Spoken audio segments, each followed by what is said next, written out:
मसला ये है कि जो जीएसपी प्लस स्टेटस है ये 31 दिसंबर 2023 को खत्म हो रहा है। ये तो बड़ी परेशान कुन सिचुएशन नहीं? ये इल्जामात मौजूद हैं कि सिविल और पॉलिटिकल राइट्स, ह्यूमन राइट्स का इशू है।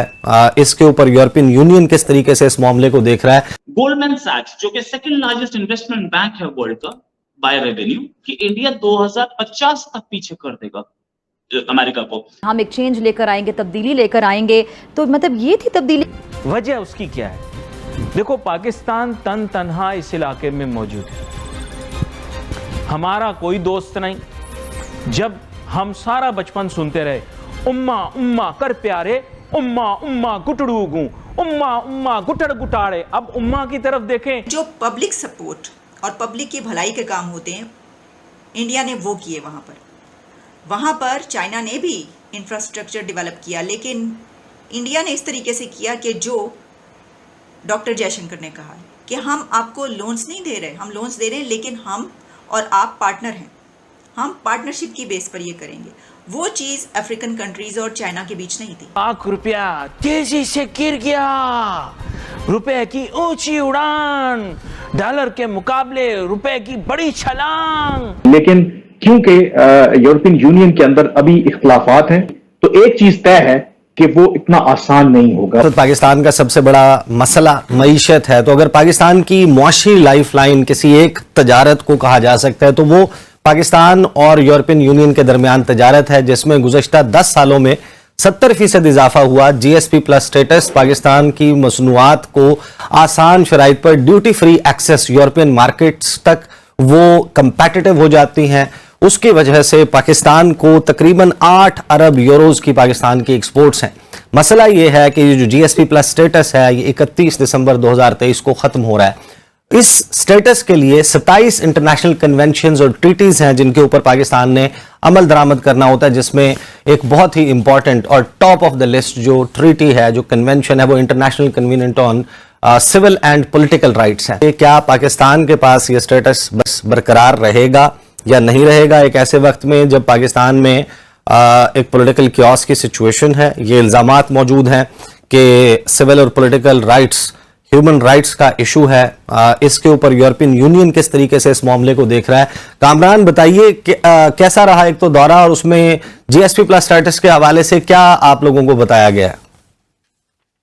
देखिए, जैसे आपने बैकग्राउंड तो बता दिया कि ये 10 साल जो प्रोग्राम था 2014 में शुरू हुआ था, इस साल के आखिर में खत्म हो रहा है। जो सबसे अहम सवाल है, लेकिन क्योंकि यूरोपियन यूनियन के अंदर अभी इख्तलाफात हैं, मसलन जो यूरोपियन पार्लियामेंट और जो यूरोपियन काउंसिल है, यानी कि जो हेड्स ऑफ गवर्नमेंट और हेड्स ऑफ स्टेट हैं यूरोपियन यूनियन के, वो चाहते हैं कि जो अगला जो जीएसपी प्लस की जो रेगुलेशंस हैं उसमें एक नई शर्त आयद की जाए कि जो माइग्रेशन वाला मामला है उसको बीच में शामिल किया जाए कि वो कंट्रीज जो इसके बेनिफिशरीज हैं वो कंप्लाई करें माइग्रेशन के हवाले से।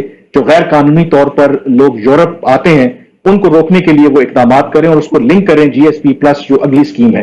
लेकिन जो यूरोपियन पार्लियामेंट है वो इसको रेजिस्ट कर रही है। वो कहते हैं कि तिजारत का और माइग्रेशन का आपस में कोई ताल्लुक नहीं है। एक तो ये वजह है। अब इन इख्तलाफात की वजह से, क्योंकि टाइम अब कम है, नई लेजिस्लेशन नहीं हो सकती, तो यूरोपियन कमीशन ने ये प्रपोज किया है कि ये जो मौजूदा प्रोग्राम है इसको एक्सटेंड कर दिया जाए फॉर फर्दर 4 ईयर्स। अभी इस पर यूरोपियन पार्लियामेंट ने अपना फाइनल डिसीजन लेना है, लेकिन उसके अंदर जो इंपॉर्टेंट चीज है कि अगर उससे पहले एक नई रेगुलेशन के ऊपर इत्तेफाक हो जाता है तो फिर वो प्रोग्राम उससे इंप्लीमेंट होगा। तो इमीडिएटली पाकिस्तान के लिए उस तरह से कोई थ्रेट नहीं है, लेकिन जो अगला प्रोग्राम होगा, कम से कम यूरोपियन हुकाम ने हमें ये बताया बेस्ड ऑन जो अभी की हमारी परफॉर्मेंस है, ये पाकिस्तान स्पेसिफिक नहीं है। ऑब्वियसली ये एक आपको तय करना पड़ता है। उसमें जो इंपॉर्टेंट चीज है, उन्होंने ये जरूर कहा है कि जब भी अगला प्रोग्राम या अगली रेगुलेशंस आएंगी तो एक चीज तय है कि वो इतना आसान नहीं होगा, उसकी शराइत जो है वो बड़ी सख्त होंगी।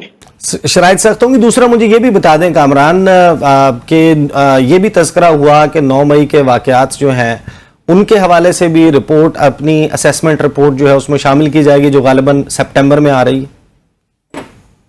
देखिए, ये कहा गया है कि जो गुज़श्ता 1-1.25 साल या 1.5 साल में जो भी वाकयात हुए हैं उसको इंक्लूड किया जाएगा। जो भी पाकिस्तान के अंदर जो 27 कन्वेंशन की बात की, पाकिस्तान सिग्नेटरी है और उस पर कंप्लाई करना पाकिस्तान की ऑब्लिगेशन है।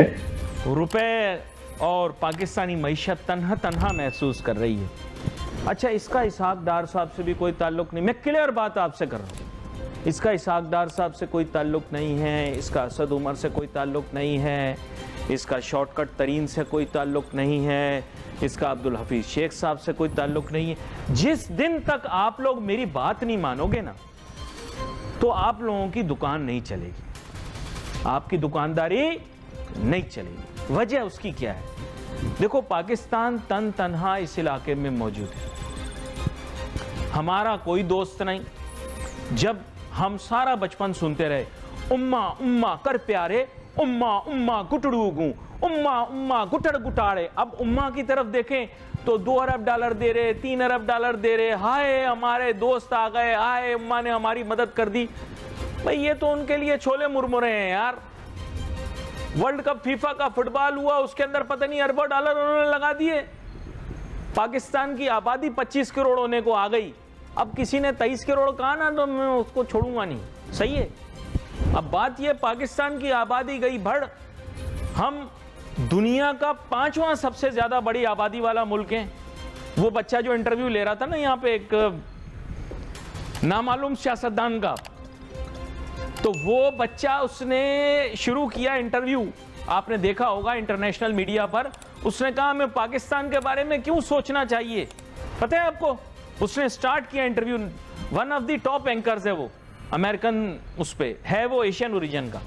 उसने कहा why should we be concerned about Pakistan? उसने कहा it's a 5th most populous country in the world, 5वां सबसे ज्यादा आबादी वाला मुल्क है दुनिया का पाकिस्तान।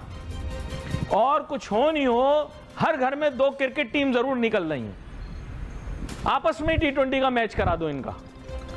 इस मामले में हम कहीं पीछे नहीं है। और जम्मे गफीर इलाका इतना सा है पाकिस्तान, मैं बता रहा हूं, गाड़ी आप स्टार्ट करो 18-19 घंटे के बाद पाकिस्तान का वो खत्म हो जाएगा रकबा, इतना सा है वो।